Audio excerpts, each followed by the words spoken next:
Our next speaker would be Dr. Abdul Jabbar. He's a former professor at City College of San Francisco.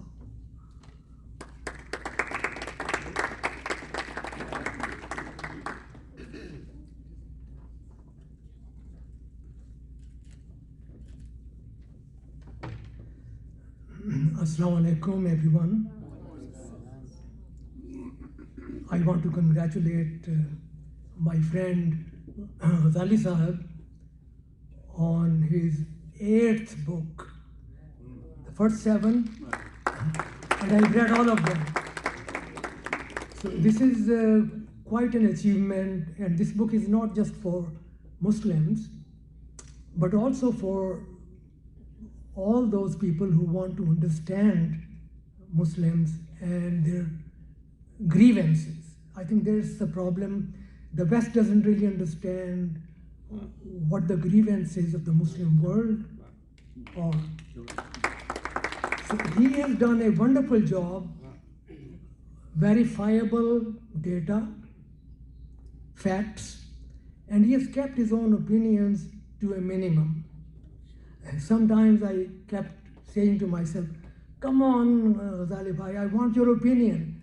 But he kept postponing until he could deliver his opinion based on all the facts that are necessary to be compelling. So as my other friends have already spoken about some of the aspects, I will skip those, and I just want to give you a little taste of the kind of writing this book is. It has some light chapters, comparatively, in which he talks about Islam in Russia, and Putin's wonderful insights, understanding of Islam and Muslims. That chapter is really full of all this very interesting information that most of us may not know.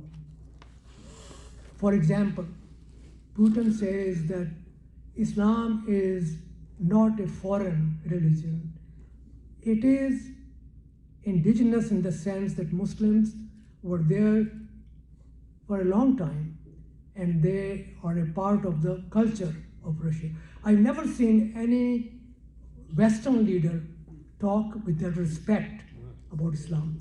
And he also went on to say that disrespecting the Prophet Muhammad, peace be upon him, is not freedom of expression. It is an abuse of the freedom of expression. Actually, many Western leaders can learn from him. Just, reading that chapter, you will see what I mean. So I want to jump ahead and limit myself to just a couple of other points. One is where Ghazali Sahib talks about the betrayal of the Muslim world, or betrayal of the Palestinians.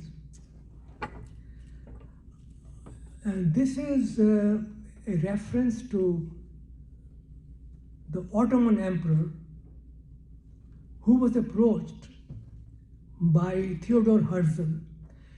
Theodor Herzl is the founder of Zionism. He wrote his book in 1896. The book was called The Jewish State, The Jewish State. He was living in Switzerland, I believe, and the book was written in German, but it was known pretty quickly. It was translated.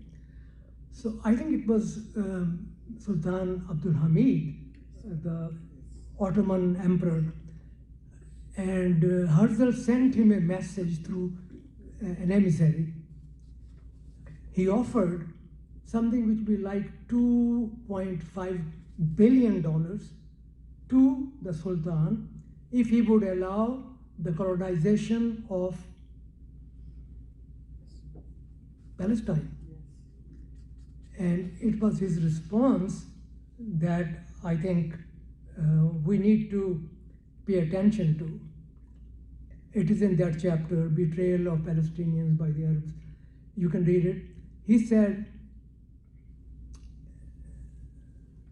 there is no way that he would even consider such an offer. And he went on to say that he will defend Palestine, and all of us, Turks, will defend Palestine to the last drop of our blood.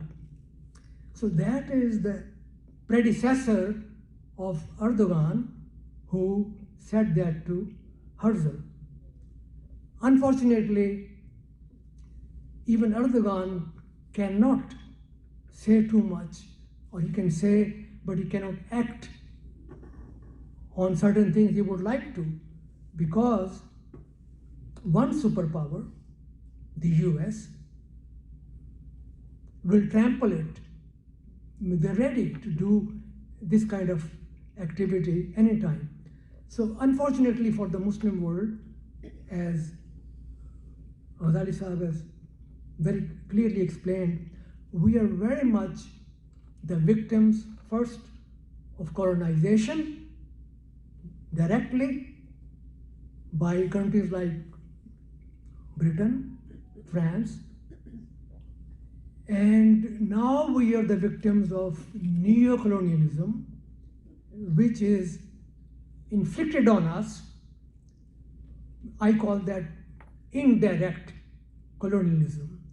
How? Because, as Ghazali's book says, the West chooses dictators, imposes them on the unwilling masses. But they have the power, the US gives them all kinds of power, diplomatic, military, financial, and so they continue this control. Sudan normalized, the book mentions that Sudan normalized relations with Israel, and the US forgave Sudan $1 billion of loan that was due to the World Bank. So this is how the West is continuing to squeeze all the potential freedoms from the Muslim world. In conclusion, I will just simply say that you owe it to yourself. It's a favor. The book is actually, I think of it as a favor to all of us, that we can arm ourselves with the kind of knowledge we all need to have a conversation based on history, facts, and very compelling facts.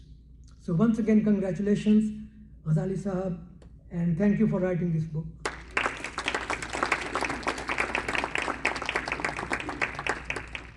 Thank you, Jabbar Sahab.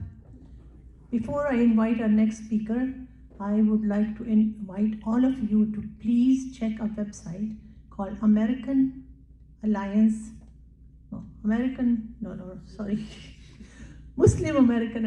Go to the website if you live in the Bay Area counties, because we have a voter guide prepared for you to see who are the candidates that are supporting ceasefire and, Hindutva are just, on Muslim issues. So please visit that website. And also, March 5th is the last day you can vote in person for primaries in California. And primaries make a big difference because you can actually get to choose your candidate. Not too many people vote, and if all the Muslims vote for that, that would be wonderful.